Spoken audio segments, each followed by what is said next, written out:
petit retour de travail justement avec la borne de recharge qui est désormais chez nous depuis un peu plus de mois.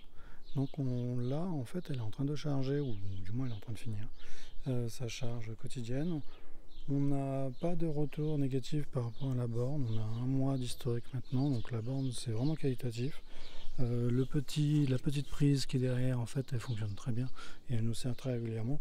Le seul point qui a été remonté par une personne, et je suis d'accord, ça, il faudrait peut-être le retravailler, refaire un trou directement dans la borne derrière pour faire passer le câble par l'arrière et puis enlever cette verrue là qui nous empêche de poser le câble proprement.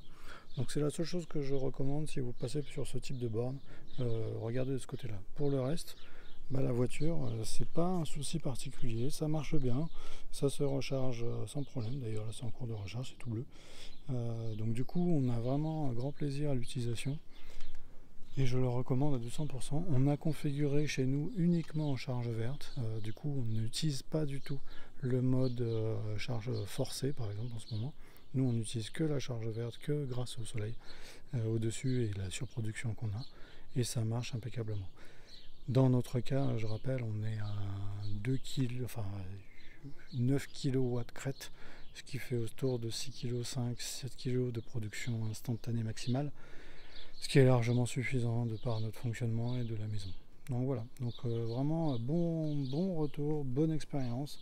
Comme je dis, deux trois petits points à revoir éventuellement, sur notamment la petite gaine qui est sur le dessous.